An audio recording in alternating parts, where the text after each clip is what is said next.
Boa noite, gente. Tudo bom? Começou a gravar? Começou, né? Então, já que hoje é a segunda aula, eu já vou. A gente não vai ter apresentação, né? Então, vou compartilhar minha tela aqui.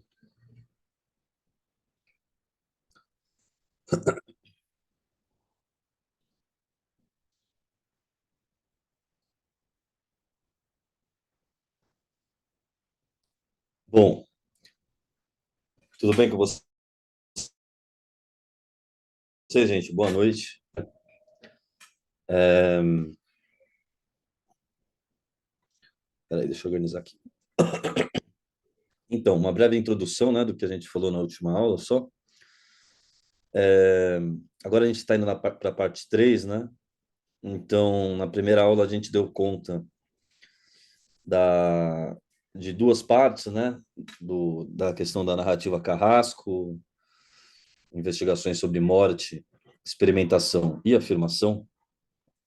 Então, a primeira parte a gente trabalhou bastante sobre a morte do autor, o tema da morte no geral, né? Como a morte imanente como a morte do autor, a morte do leitor e a morte da narrativa. E como que isso ocorre na produção kafkiana, né?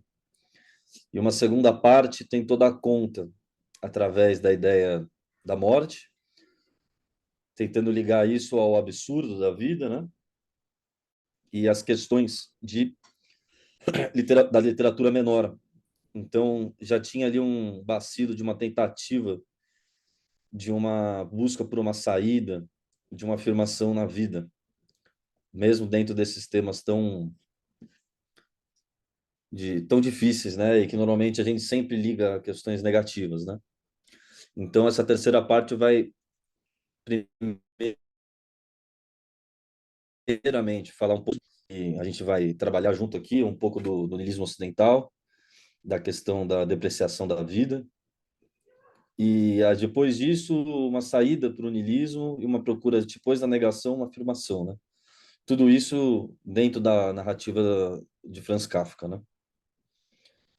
Então, eu vou começar a ler o texto que eu preparei para essa aula e no final a gente, enfim, a gente conversa, vocês podem fazer as perguntas e a gente troca uma ideia, tá bom?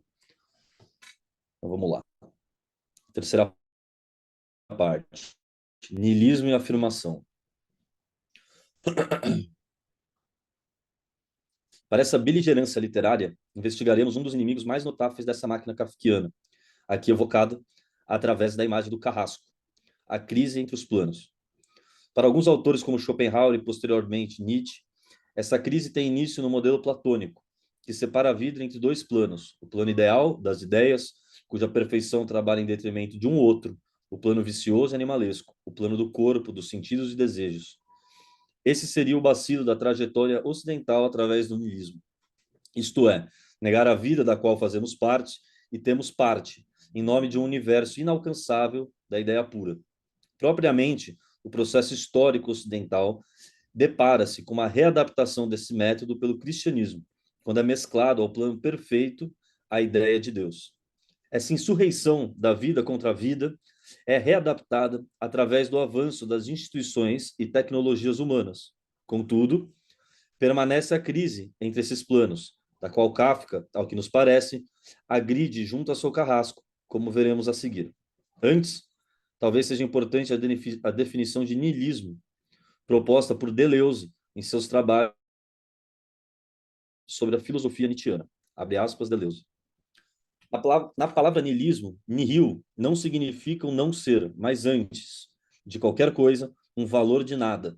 A vida assume o valor de nada na medida em que é negada, depreciada. A depreciação supõe sempre uma ficção. É por ficção que se falseia e deprecia. É por ficção que se opõe alguma coisa à vida. A vida inteira se torna então irreal, é representada como aparência, assume em seu conjunto um valor de nada. A ideia de um outro mundo, de um mundo suprassensível, com todas as suas formas, Deus, a essência, o bem, o verdadeiro, a ideia de valores superiores à vida, não é um exemplo entre outros, mas o elemento constitutivo de qualquer ficção. Os valores superiores à vida não se separam de seu efeito, a depreciação, a negação deste mundo. E se não se separam desse efeito, é porque tem como princípio uma vontade de negar, de depreciar. Não é a vontade que se nega nos valores superiores, são os valores superiores que se relacionam com uma vontade de negar, de aniquilar a vida. Nada de vontade. Esse conceito de Schopenhauer é apenas um sintoma. Significa, inicialmente, uma vontade de aniquilamento, uma vontade de nada.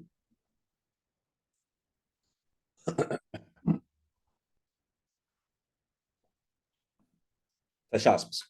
O carrasco kafkiano não tem como alvo a unicidade do horror, tal qual um bode expiatório nos admitiria.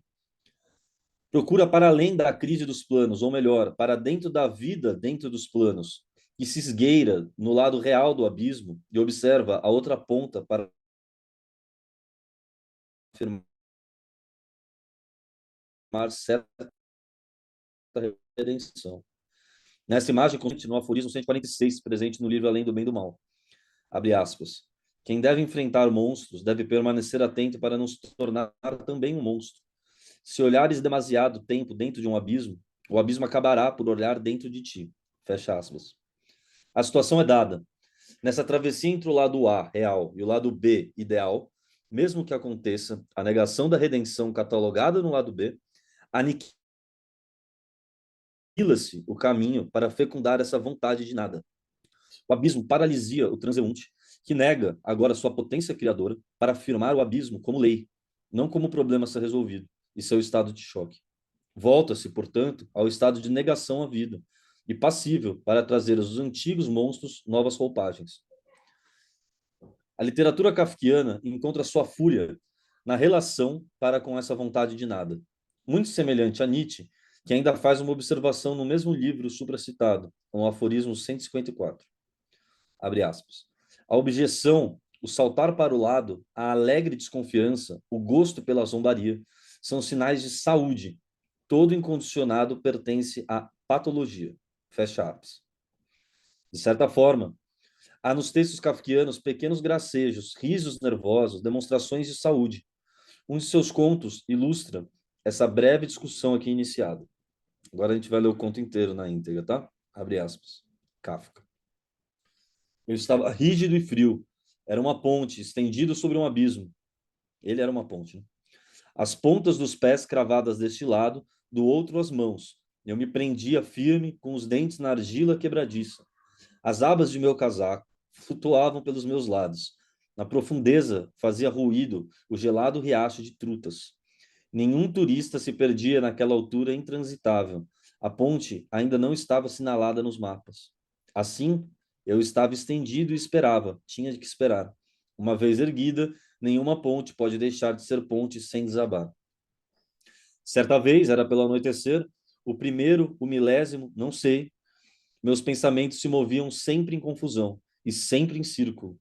Pelo anoitecer, no verão, o riacho sussurrava mais escuro. Foi então que eu ouvi o passo de um homem. Vinha em direção a mim, a mim. Estenda-se, ponte. Fique em posição, viga, sem corrimão. Segure aquele que sem deixar vestígio, a insegurança do seu passo. Mas, se ele oscilar, faça-se conhecer como um deus da montanha tírio a terra firme. Ele veio. Com a ponta do ferro da bengala, deu umas batidas em mim. Depois levantou com elas as abas do meu casaco e a pôs em ordem em cima de mim. Passou a ponta por meu cabelo cerrado e provavelmente olhando com ferocidade em torno a ficar ali longo tempo. Mas depois, eu estava justamente seguindo em sonho por montanha e vale.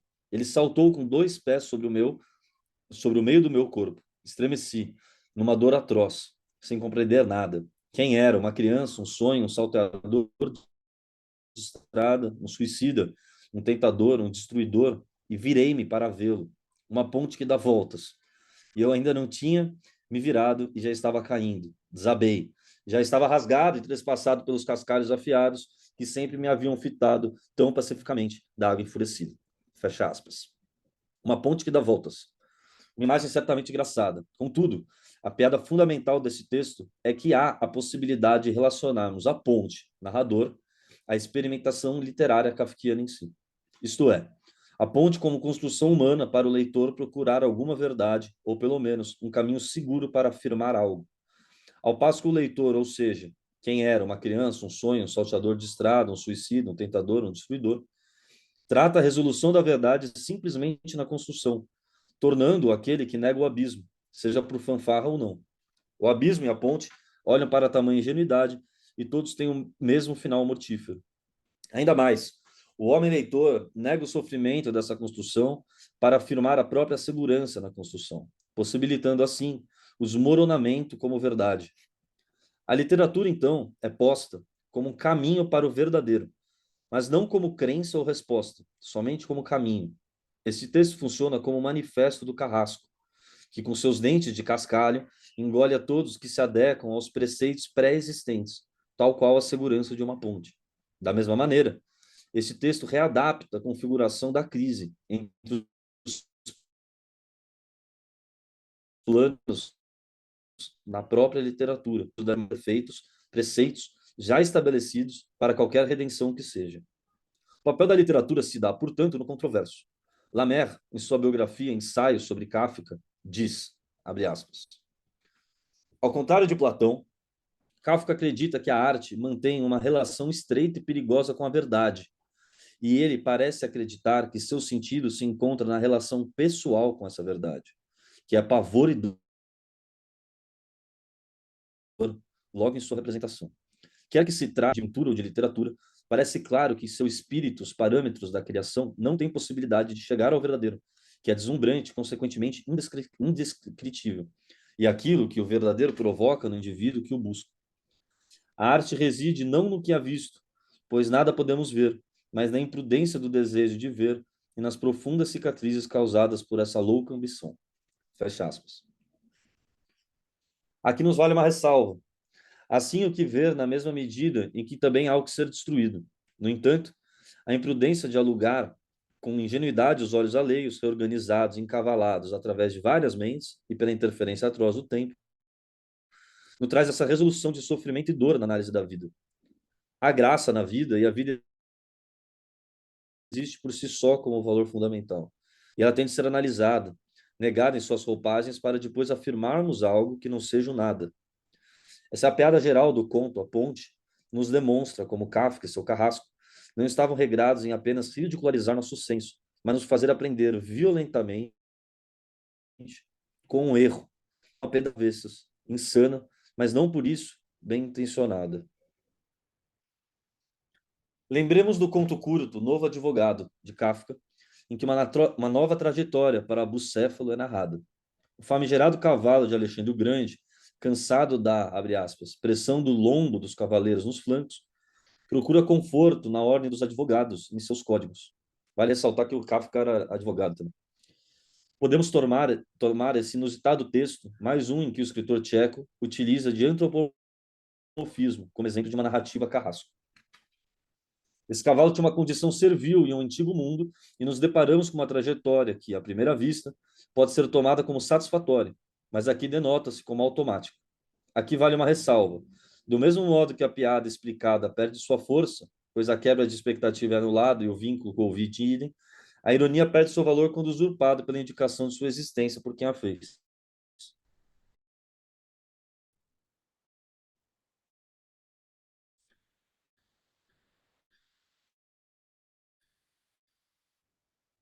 Ignoremos esse apontamento para ressaltar a dois tempos, através antes definido como a inalcançável Índia pelo monarca, munido de sua espada, e no tempo presente do conto, posto também como inalcançável, mas situada na indefinição. Abre aspas. As portas estão deslocadas para um lugar completamente diferente, mais longe e mais alto. Ninguém mostra a direção, muito seguro as espadas, mas só para brandi-las, e o olhar que quer segui-las se confunde. Fecha aspas. Kafka. Tempos são diferentes por quem como motivo e são prioritariamente semelhantes na essência, objetivo inalcançável. É claro no texto que Bucéfalo procura paz, mas a pergunta é: onde? O animal, servo dos desejos de Alexandre o Grande, abdica das lutas alheias para então encontrar saída na burocracia, no labor alienado. A ironia e o humor estão na base da lógica narrativa desse texto. Após compreender sua ausência de potência e sua submissão, o bucéfalo destitui-se novamente de sua potência para moldar-se a um novo cenário, no qual aparentemente julga-se livre, ou pelo menos próximo da salvação. Nesse texto, a própria narrativa não parte da reflexão sobre a condição propriamente dita de Bucéfalo, mas no detalhamento dela, como se a impossibilidade da personagem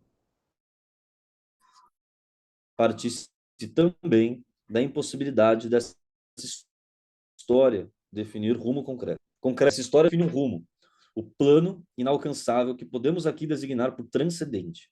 Bucéfalo é impossível, pois sua busca é impossível. Bucéfalo encontra-se, tal qual o agrimensor K, em O Castelo, onde podemos identificar uma motivação teológica do personagem em ser admitido no castelo, que é posto como esse plano divino. A admissão não ocorre, provavelmente não a teríamos, mesmo que o romance fosse finalizado. A obra de Kafka clama por esse intento. Se o processo é uma retaliação, um ajuste de contas com esse plano inalcançável, o castelo é uma persuasão para a aceitação do agrimensor neste plano. Para tal análise, podemos nos apoiar no diagnóstico nietzschiano da profunda crise da qual se encontra a cultura do Ocidente desde o século XIX. Porém, em verdade, desde a instituição da metafísica pelos gregos enquanto fundamento, aquela do niilismo, tido por Nietzsche como a própria essência da história ocidental da filosofia e da cultura. Para isso, salientamos a reflexão de Peter Paubert, no que se referendo que esse termo faz parte de uma travessia, ou seja, parte de um processo histórico da antiguidade, parte de um processo histórico da antiguidade, desde Platão e prolongado no cristianismo. Em um segundo movimento, inverso, corresponde à perda desse eixo metafísico, sobretudo na modernidade. Abre aspas, Peter Paubert. Meu ponto de partida será uma pequena frase extraída de O Anticristo. Se põe o centro da gravidade da vida, mas no além, no nada, tirou-se da vida toda a gravidade. Temos aí exposta a lógica que enfeixa boa parte do pensamento de Nietzsche a respeito do niilismo. O niilismo começa com o deslocamento do centro da gravidade da vida em direção a uma outra esfera que não ela mesma. O resto é consequência. Para dizê-lo de maneira mais direta, o niilismo consiste em uma depreciação metafísica da vida a partir de valores considerados superiores à própria vida, com que a vida é reduzida a um valor de nada, antes que esses mesmos valores apareçam segundo o processo de desvalorização naquilo que eram de início nada. Temos aí vários momentos encavalados, e de fato, o termo niilismo traça um longuíssimo filosófico, em que se deixa ler a ascensão dos valores morais, o modo pelo qual esses valores vieram a valer no transcurso de nossa cultura socrático-cristã, assegurando-lhe uma finalidade e um sentido, mas ao mesmo tempo denegrindo a existência. E o processo pelo qual caíram em descrédito, deixando entrever que a verdade desses valores, desde o início, era da ordem da ficção. Se o pensarmos radicalmente, Nietzsche quer dizer que a história do Ocidente foi construída sobre fundamentos niilistas, com o que o niilismo dos fundamentos não deixe de vir à tona, cedo ou tarde, no transcurso dessa história, pondo em xeque a construção em seu conjunto e a própria ideia de fundamento. Fecha aspas. Eis que a perda de gravidade ocorre. O intervalo da vida, nascimento e morte, foi fracionado por séculos, categorizado em duas partes opostas em valores e incompatíveis na ordem experiencial. O sublime do transcendente, inalcançável e perfeito, e o miasma da terra e do corpo. Diante desse método platônico cristão, a prisão do corpo no Homo sapiens é violentada por suas ambições e projetos. A razão, a consciência, o paraíso, a pura ideia, a redenção. Razoemos. Como uma composição orgânica, multifacetada, colônia de micro-universos bacterianos, soerguido por uma complexa gama química e física das relações infinitesimais, não somente se define como única e consciente, mas separa suas faculdades do pensamento de toda a materialidade que a serve de motor. Mais além, isola a própria existência em um universo insuficiente, suprassensível. O mundo, abre aspas, Nietzsche. O mundo verdadeiro, inalcançável, idemonstrável, impossível de ser prometido, mas já enquanto pensamento, um consolo, uma obrigação, um imperativo ativo. Fecha aspas. Rejeita seu corpo em nome de uma ideia perfeita, absoluta, de um mundo sem contorno, pois não há contorno em Deus no que concebe a ideia pura e em sua verdade. Agora, abre aspas, é uma citação de Santo Agostinho, em Confissões. Quando estiver unido a vós, com todo o meu ser, em parte nenhum sentirei dor e trabalho. A minha vida será então verdadeiramente viva, porque estarás toda cheia de vós. Libertais do seu peso aqueles que encheis, porque não estou cheio de vós. Sou ainda peso para mim. Agostinho.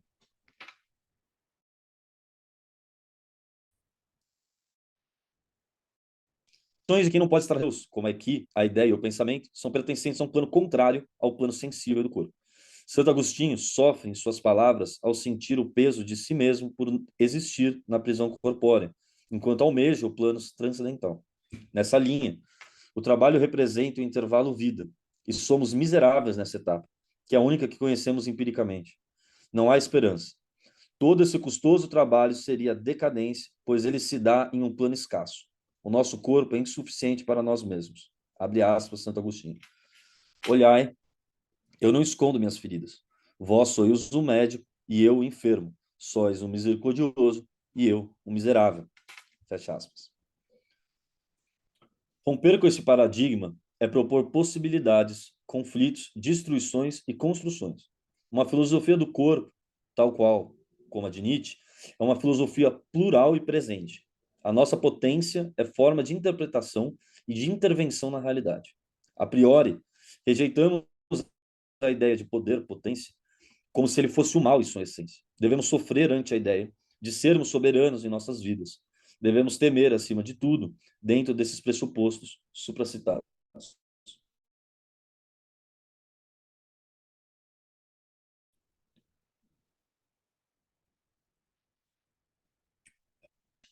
Chama-se cristianismo a religião da compaixão.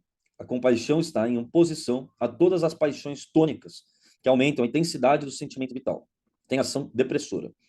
O homem perde poder quando se compadece. Através da perda de força causada pela compaixão, o sofrimento acaba por multiplicar-se.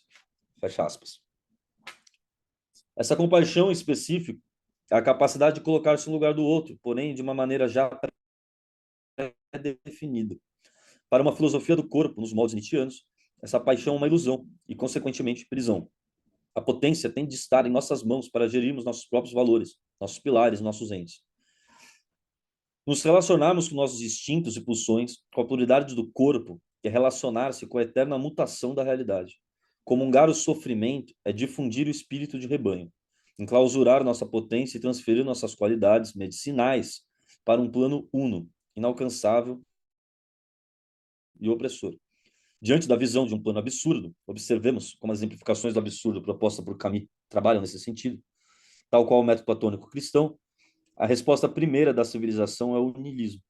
A dor incomensurável e o cansaço patológico de rejeitar um pressuposto sem ter ferramentas para novos caminhos.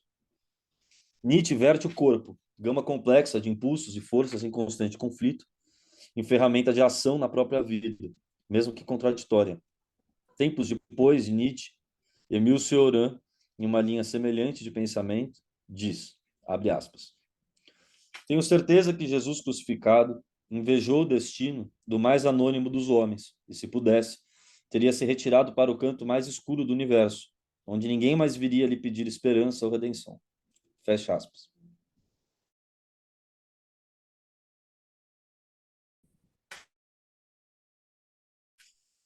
O Filho de Deus inveja esse homem ordinário, pois seu anonimato é do próprio sentido de ele detém seu próprio destino. E mesmo que este possa implicar em dores ou desgraças, a perseverança é valor maior nessa relação. Ao negarmos a potência e o corpo, negamos ferramentas que modificam a condição, seja ela qual for. Condição essa que reside nesse mundo, o único que compartilhamos. Para compreendermos esse cenário, nos utilizamos do resumo de Mário Ferreira dos Santos sobre o termo nietzschiano, vontade de potência. Abre aspas, Mário. Vontade de potência não é somente a vontade de dominar. O nietzschianismo não é, ou não é unicamente, uma metafísica da violência. O título da obra enganou muitos intérpretes. Vontade de potência é, assim, a vontade de durar, de crescer, de estender, intensificar a vida. É vontade de mais. Cria a luta, criando o possível, além do atual, obedecendo ao apelo possível. Não é, pois, somente a luta da vontade de preservar o ser, o instinto de conservação, senão vontade de ultrapassar. No nível superior, torna-se generosidade, vontade de ser e consciência, vontade da posse total da existência e de si mesmo. Nietzsche chama, pois, vontade de potência, ao conjunto das manifestações energéticas da existência natural e espiritual. Atividade multiforme, mas uma e idêntica, até o nada que sempre ameaça. Descreve o ser, primeiro disperso pelos cosmos, em centros de disseminados, em seguida consciente e concentrado no espírito. Dionísio. Nada existe de substancial, nem eu, nem consciência psicológica e moral, nem objeto e nem verdade. O instante é por inteiro o que é, e a despeito disso, é tudo o que é, potência. Não há essência oculta, não há coisa em si. Fecha aspas. A grande força dessa suposta narrativa carrasco, presente na obra de Franz Kafka, é repetidamente demonstrar essa prisão, esse exílio para com a vontade de potência, que consiste em um longo jogo de sobrevivência pelas escolhas de novos planos, de novas salvações, mesmo que provisórias e locais. Essas escolhas não são muito bem iluminadas pela crítica ao método platônico cristão, que pode... Não, essas escolhas são muito bem iluminadas pela crítica ao método platônico cristão, que pode ser identificada nas mais variadas formas de nossa sociedade, como Peter Paubert salienta. Abre aspas. Assim, ao anunciar a derrota do mundo suprassensível da tradição metafísica, da qual a figura de Deus não passa de uma concreção histórica religiosa, Nietzsche toma o cuidado de indicar seus sucedâneos modernos, que vão tentar preencher função similar, oferecendo-se como centros de gravidade e pretendendo estabelecer objetivos e assegurar sentidos, com uma autoridade equivalente àquela anteriormente atribuída à esfera humana, seja a consciência, a razão, a história, o coletivo, e ora fazendo cintilar a miragem do imperativo moral, do progresso, da felicidade ou da civilização. Fecha aspas. A motivação de Bucéfalo, então, é peculiar na medida em que podemos diagnosticar essa busca incessante pelo plano ideal, ou melhor, pela suposta voz acalentadora de um mundo prometido, mas que tem como maior particularidade a irracionalidade. Não há formulação na busca, apenas um ato de perseverança contínua diante a imposição da vida.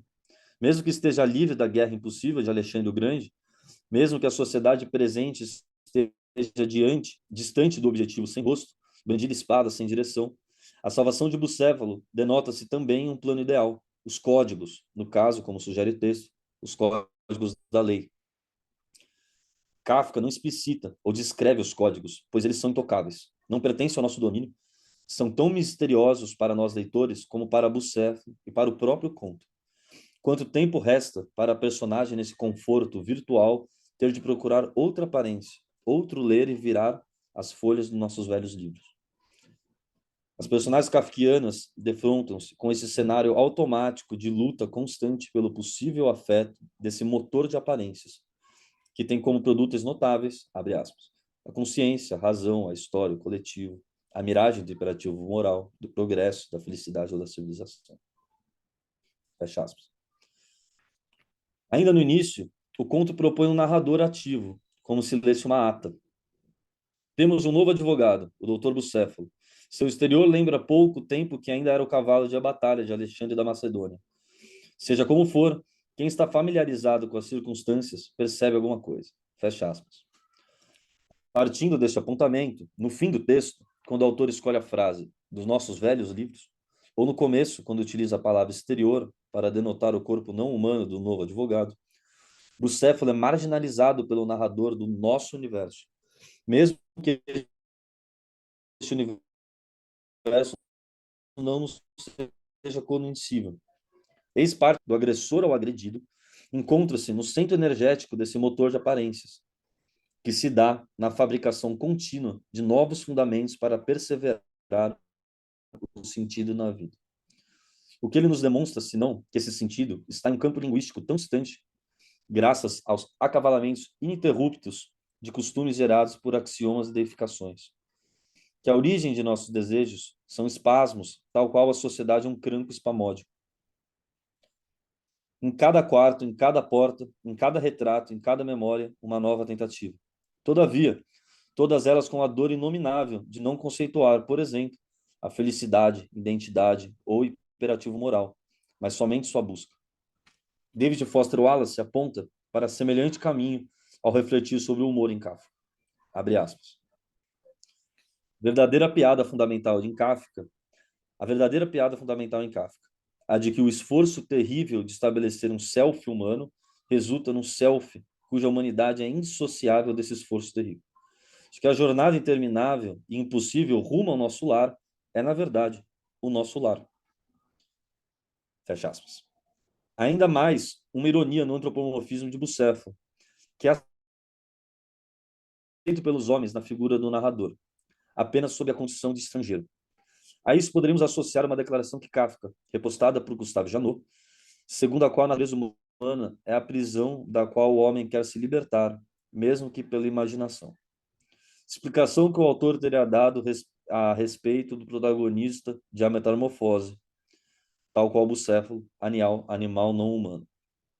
Abre aspas. Cada um vive através das grades que carrega consigo. Eis porque tantos livros falam hoje de animais. Isso exprime a nostalgia de uma vida livre, natural. Mas a vida natural para os homens é a vida do homem. Contudo, ninguém vê isso. Ninguém quer ver. A existência humana é demasiado penosa. Por isso queremos nos livrar dela, ao menos pela imaginação. Fecha aspas. Para o que nos interessa, remarquemos que Kafka não parece querer nos aliviar da pena com seu texto. Pelo contrário, ele nos faz vibrar a mescla entre o animal e o homem como partes incompletas de seus desígnios. A. O narrador e os advogados, em um exercício de falsa comiseração, tentam encontrar sua própria identidade em um animal a partir do exercício de diferenciação. B. Bucéfalo procura, na salvação indefinida do homem, a sua própria salvação. Portanto, há uma ridicularização humorística do projeto humano, o que nos tornamos em contraposição ao que queríamos nos tornar, ou nos afastar. É nesse cenário de fracasso que nos deparamos com a busca com fim nela mesma, e isso é uma contradição, já que o limite das buscas se dá sobretudo na capacidade de caminhar, não na capacidade de concretização. Voltemos a Nietzsche. Ao analisar esse método platônico cristão, não está a discutir o Deus cristão em si. O filósofo discute o processo histórico que resulta nessa separação em dois planos transcendentes entre si, e a que isso conduz em nossas existências, palavras, valores, ídolos, etc., na construção de nossa cultura no Ocidente. Nossa sujeição é diagnosticada, nossos embates diários são formulados a partir de estruturas vazias. Abre aspas, Nietzsche. A outra indissocracia dos filósofos não é menos perigosa. Ela consiste em confundir o último com o primeiro. O que vem no final, infelizmente, pois não deveria jamais vir, os conceitos mais elevados, isto é, os conceitos mais gerais, mais vazios, eles põem no começo, como começo. Novamente, isto é a expressão de seu modo de venerar. O mais elevado não pode ter se desenvolvido a partir do mais baixo. Não pode ter se desenvolvido absolutamente. Moral. Tudo que é de primeira ordem tem de ser causa sua, causa de si mesmo. A procedência de algo mais é tida como objeção, como questionamento do valor. Todos os valores mais altos são de primeira ordem. Todos os conceitos mais elevados, o ser, o incondicionado, o bem, o verdadeiro, o perfeito, nenhum deles pode ter se tornado, tem de ser causa sua. Mas também não pode se dissimilar um do outro. Não pode estar em contradição consigo. Assim, ao seu estupendo conceito de Deus.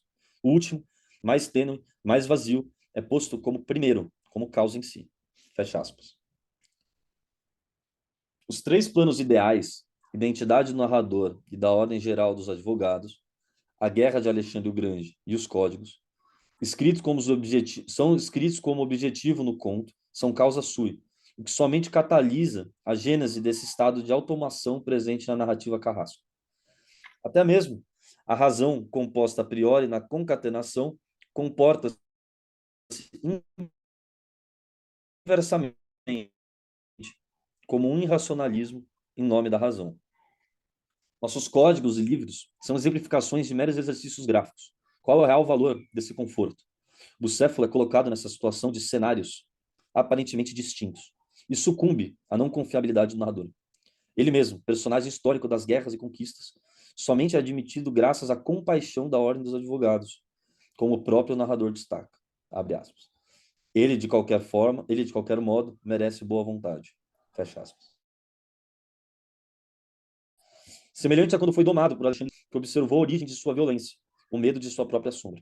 Logo, podemos nos relacionar com a gênese dessa narrativa Carrasco nesse pequeno conto.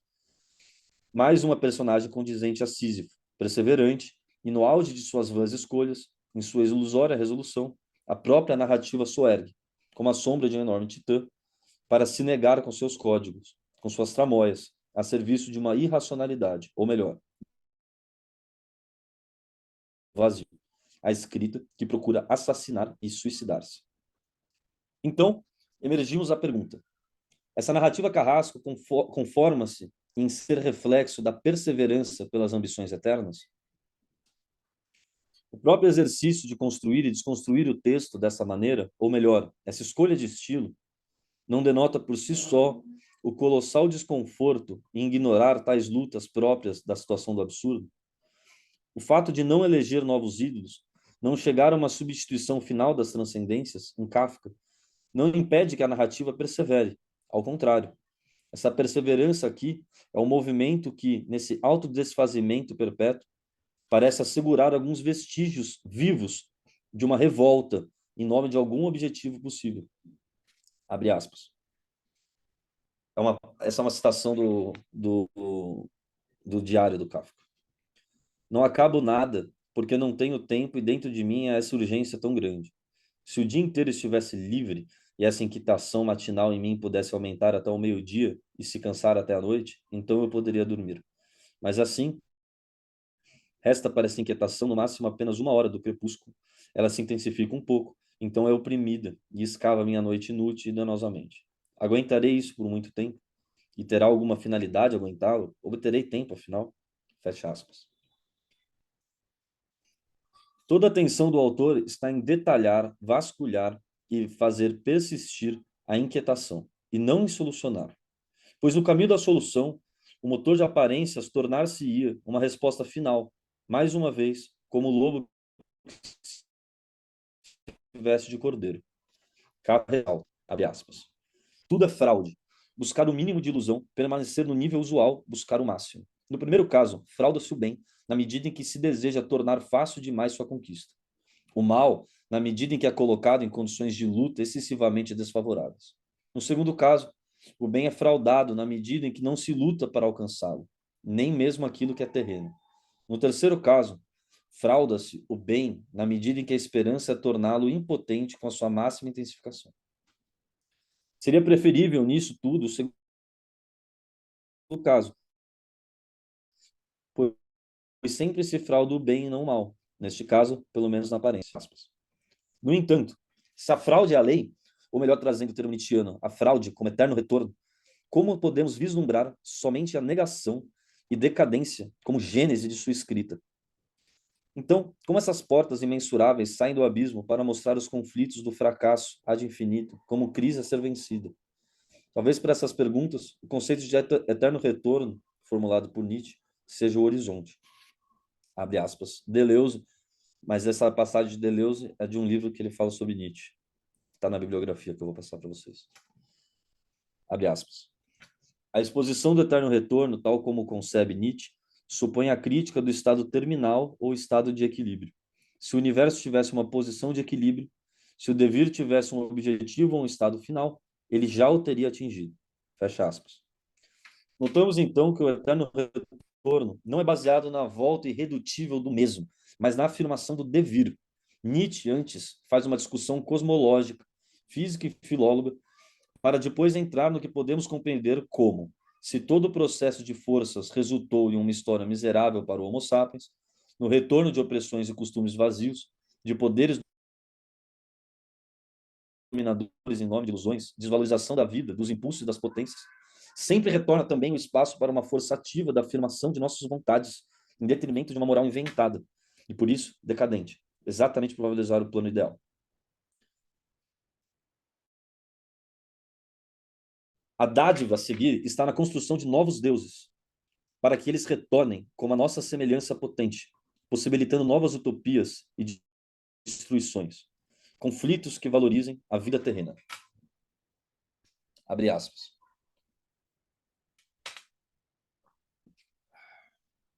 Abre aspas, Nietzsche. O mundo das forças não é passível de nenhuma diminuição, pois senão, no tempo infinito, seria tornado fraco e sucumbido. O mundo das forças não é passível de nenhuma cessação, pois senão estas teria sido alcançada, e o relógio da existência pararia. O mundo das forças, portanto, nunca chega a um equilíbrio, nunca tem um instante de repouso. Sua força e seu movimento são de igual grandeza para cada tempo. Seja qual for o estado que esse mundo possa alcançar, ele tem de tê-lo alcançado, e não uma vez, mas inúmeras vezes. E igualmente retornará. Todas as forças repartidas, exatamente como agora. E do mesmo modo se passa com o instante que gerou este, e como que é o filho do de agora. Homem, tua vida inteira, como uma ampulheta, será sempre desvirada outra vez e sempre se escoará outra vez. Um grande minuto de tempo no intervalo, até que todas as condições, a partir das quais viestes a ser, se reúnam outra vez no curso circular do mundo. Então encontrarás cada dor e cada prazer e cada amigo e cada inimigo e cada esperança e cada erro e cada folha de grama e cada raio de sol outra vez. A inteira conexão de todas as coisas. Esse anel em que és um grão resplandece sempre outra vez. E há em cada anel da existência humana, em geral, há sempre uma hora, em que primeiro para um, depois para muitos, depois para todos, emerge o mais poderoso dos pensamentos, o pensamento do eterno retorno de todas as coisas. É cada vez para a humanidade, hora do meio-dia. Meu ensinamento diz: viver de tal modo que tenhas de desejar viver outra vez é a tarefa, pois assim será em todo caso. Quem encontra no esforço o mais alto sentimento, que se esforce.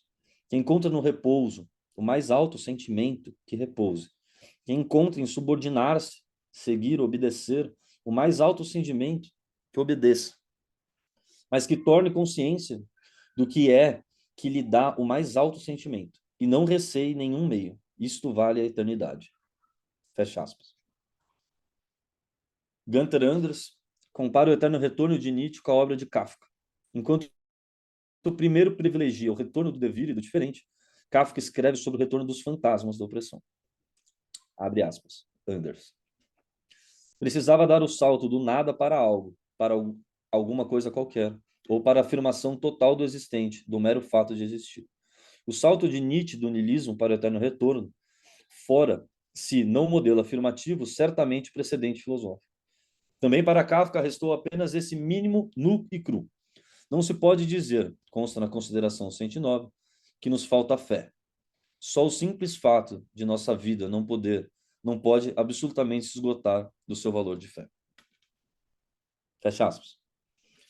Mas é nessa fé destituída de ordem, de Deus e justificativa do poder que Kafka permite, com toda uma literatura de ciclos, de sacrifícios e fracassos, que o leitor, ao ser agredido por esse realismo fatalista, encontre novas irrupções. Todos os fins desesperançosos são o terreno de começos persistentes. Ao nos despejar e autuar torturas, ele deflagra a crise do fracasso do homem para salientar os caminhos, não como erro, mas como moradia. O fracasso é moradia e não por isso infértil. A volta que volta para e contra si mesmo. O eterno retorno do sofrimento e confusão são resultados de afirmações automáticas e vontade de nada. Por fim, essa relação da narrativa Carrasco, da máquina Kafka e da filosofia nietzschiana recorre aqui ao conto chamado O Peão. Abre aspas, o conto de Kafka. Na íntegra. Um filósofo costuma circular onde brincavam crianças. E se via um menino que tinha um peão, já ficava à espreita. Mal o peão começava a girar a todas, o filósofo o perseguia com a intenção de agarrá-lo. Não o preocupava que as crianças fizessem o maior barulho e tentassem impedi-lo de entrar na brincadeira. Se ele pegava o peão enquanto este ainda girava, ficava feliz, mas só por um instante. Depois atirava-o ao chão e ia embora. Na verdade, acreditava que o conhecimento de qualquer insignificância, por exemplo, de um peão que girava, era suficiente ao conhecimento do geral. Por isso, não se ocupava dos grandes problemas. Era algo que lhe parecia antieconômico. Se a menor de todas as ninharias fosse realmente conhecida, então tudo estava conhecido. Sendo assim, só se ocupava do peão rodando. E sempre que se realizavam preparativos para fazer o peão girar, ele tinha esperança de que agora ia conseguir. E se o peão girava, a esperança se transformava em certeza, enquanto ele corria até o perder o fôlego atrás do peão. Mas quando depois retinha na mão o estúpido pedaço de madeira, ele se sentia mal, e a gritaria das crianças, que ele até então não havia escutado, e agora de repente penetrava nos seus ouvidos, afugentava-o dali, e ele cambaleava como um peão lançado com um golpe desajeitado da fileira. Fecha aspas. Se esse é um método valoroso para a catarse do ser inexpressivo que luta pela redenção, não podemos dizer. O que sabemos é a dúvida de Kafka sobre essas questões. Ele quis sua obra queimada. Todavia, reiteramos ao nos apontar a tragédia humana do estrangeiro, ad infinitum, deflagra a necessidade de perseverança, revolta e potência, tal qual o eterno retorno valoriza a luta. Portanto, a narrativa Carrasco é uma guerra declarada ao niilismo passivo e reativo. Procura na confusão do filósofo a configuração do ser ridículo, que nega o movimento e a força da vida, que nega a afirmação sorridente de esperança por vir das crianças, para afirmar o próprio sofrimento lunático derivado da incapacidade de sistematização total. Afirma, através da literatura, a luta do carrasco contra a má consciência. Kafka diz sim à brincadeira e ao gracejo, na medida em que o carrasco violenta o sistema. Curiosamente, Kafka aloca a figura do filósofo sistematizador na semelhança com asno nietzscheano. Isto é, aquele que, em busca de afirmar tudo, encontra-se com nada, como podemos ver nas palavras de Deleuze. É o sim do asno. O asno não sabe dizer não, mas porque diz sim a tudo que é não. O asno ou o camelo são o contrário do leão. No leão, a negação se tornava potência de afirmar, mas no asno e no camelo, a afirmação permanece a serviço do negativo, simples potência de negar. Toda a filosofia de Nietzsche se opõe aos postulados do ser, do homem e da assunção. O ser dele não temos outra representação a não ser o fato de vivermos, como o que está morto poderia ser. O mundo não é nem verdadeiro nem real, mas vivo. E o mundo vivo é vontade de potência, vontade do falso que se efetua sob potências diversas. Efetuar a vontade do falso que se efetua sob potências diversas. Desculpa. Efetuar a vontade do falso sobre uma potência qualquer, a vontade de potência sobre uma qualidade qualquer, é sempre avaliar. Viver é avaliar. Não existe verdade no mundo pensado, nem realidade no mundo sensível. Tudo é avaliação, até mesmo e sobretudo o sensível e o real. O ser, a verdade e o real só se valem como avaliações, isto é, como mentiras. Afirmar é ainda avaliar, mas avaliar do ponto de vista de uma vontade que goza de sua própria diferença na vida, em vez de sofrer as dores da oposição que ela própria inspira a esta vida. Afirmar não é se encarregar, assumir o que é, mas liberar, descarregar o que vive. Afirmar é tornar leve. Não é sobrecarregar a vida com o peso dos valores superiores, mas criar valores novos que sejam os da vida, que façam da vida leve e ativa. Kafka salienta em seu diário, fecha aspas, né? Kafka salienta em seu diário que sua relação com seu pai lhe trouxe ao uso da linguagem um caráter de impossibilidade, tal qual a relação entre um filósofo sistematizador, o peão e as crianças, como vemos a seguir. Abre aspas, Kafka. A impossibilidade da relação tranquila teve uma outra consequência, muito natural do fundo. Eu desaprendi a falar. Por certo, eu não teria sido, sendo outro contexto, um grande orador, mas sem dúvida teria dominado a linguagem humana, corrente e comum. Fecha aspas. Negado o espaço da linguagem corrente, Kafka encontrou na literatura do impossível, sem fim, baseada no eterno retorno, a luta pela diferença, pela análise contraditória e violenta em busca de afirmações com propósitos estranhos à norma, e não por isso felizes, como demonstram em seu diário. Abre aspas, Kafka. O consolo curioso, enigmático, talvez perigoso, talvez redentor da escrita. O saltar para fora da fileira dos assassinos. Ato observação. A observação dos fatos a partir da criação de uma modalidade superior de observação. Não mais arguta, e sim mais elevada. E quanto mais elevada, quanto mais inalcançável a partir daquela fileira, tanto mais independente, tanto mais sujeita às suas próprias leis de movimento, tanto mais imprevisível, alegre e ascendente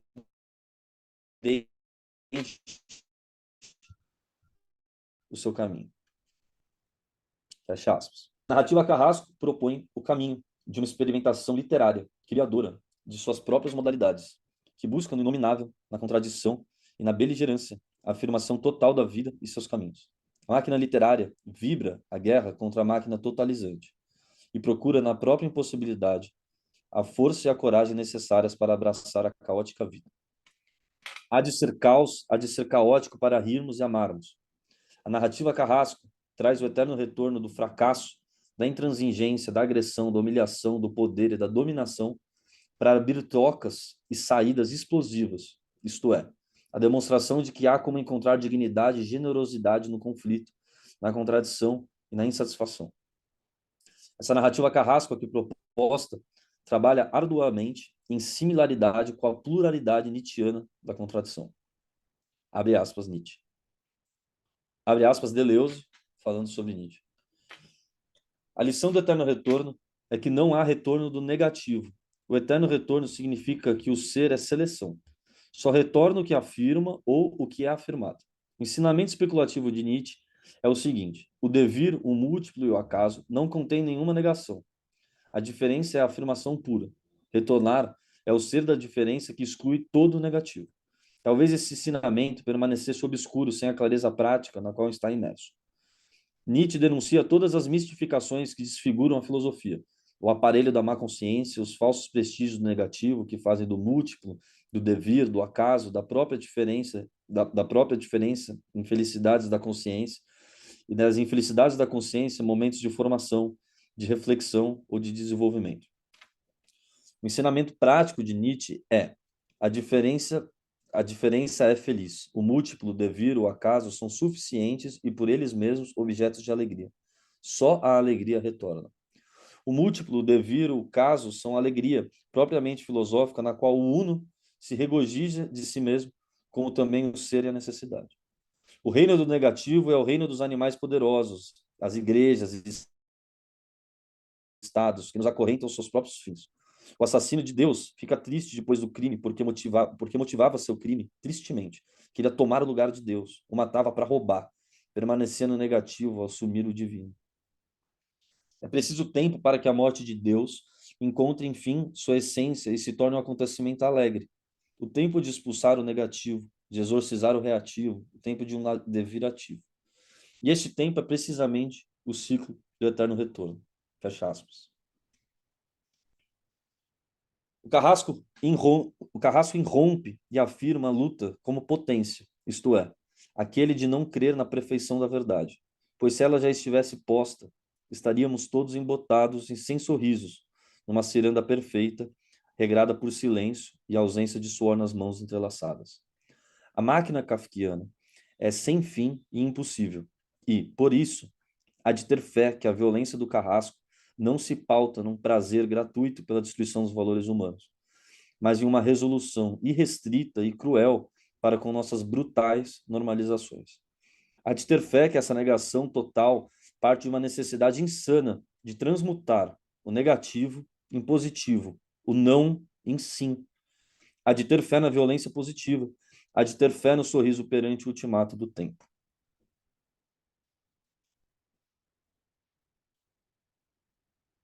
Bom, então essa terceira parte que eu preparei, que acabou agora, foi essa tentativa de procurar no contínuo trabalho kafkiano, né, da agressão, que eu chamei de narrativa Carrasco, um lugar de afirmação, né? Um lugar de gracejo e um lugar de afirmação na vida para que a gente busque valores outros, mesmo que depois que a gente já negou os valores e que a gente não, talvez não concorde, enfim, ou que não quer se estabelecer, não negar por negar, mas sim procurar um sim, uma afirmação e procurar outros valores. E dentro do próprio processo kafkiano de escrita, eu acho que a gente pode discutir aqui, mas que de certa forma eu vejo essa busca pela afirmação, né? A, na própria escrita dele. Enfim, foi isso que eu preparei para vocês, gente. Espero que tenham gostado e, e se tiverem algumas perguntas eu posso ler no chat aqui.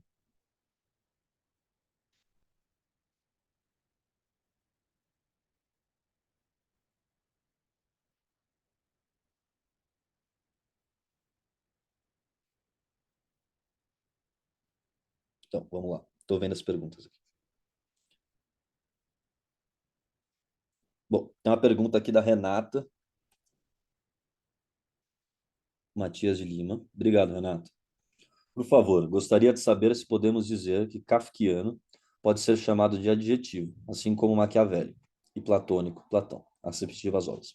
Se sim, gostaria de saber se é correto dizer que o adjetivo kafkiano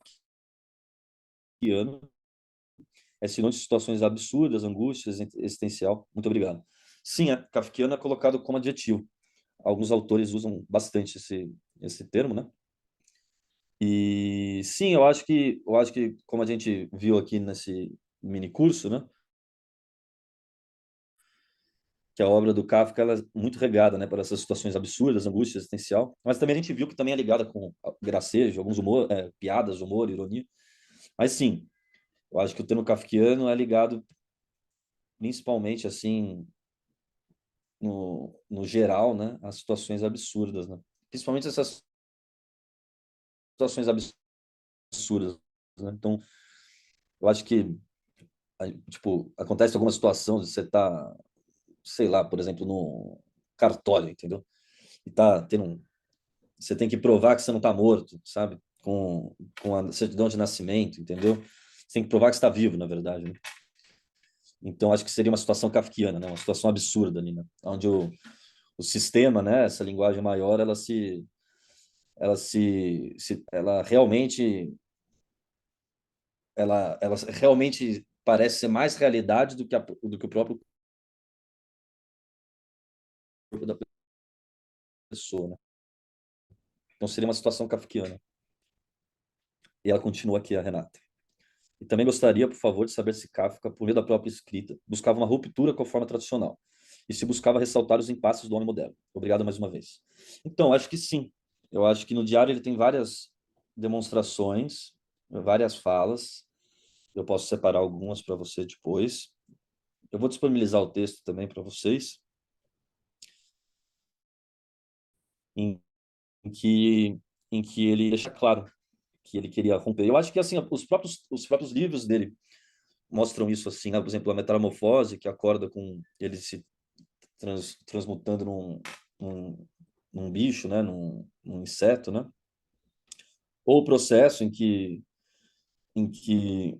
ele simplesmente é julgado como criminoso, a gente não sabe o que ele fez e ele não é preso. Então, no geral, acho que todos os trabalhos dele quebram essa forma tradicional da literatura, né? E nessa busca pelo nonsenso, né? Ele fala, tem um momento que ele vira e fala que ele é um escritor, eu até citei na primeira aula, né? Que ele diz que ele é um escritor judeu que escreve em alemão, é um tcheco judeu que escreve em alemão em Praga, né? Então ele escreve a literatura do impossível, né? Eu acho que isso só por isso ela já tem uma ruptura, né, com a forma tradicional. E eu acho que grandes autores que ele gostava muito, né, que ele se influenciou, também já rompiam com essa forma tradicional, né? Então, acho que o próprio Dostoiévski, né, com o Discurso Direto e Livre, né, com Crocodilo, né? Então acho que ele tem várias referências onde ele já estava ele já tinha um gosto, né, pela essa ruptura e ele mesmo procurou desenvolver isso e explorar no trabalho pessoal dele, né? Espero que eu tenha respondido. Qualquer coisa, se avisa.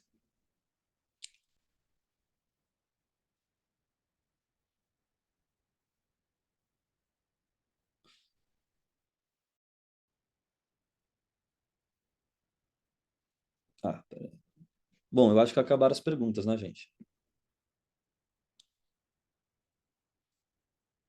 Então é isso, gente. Eu espero que tenham gostado.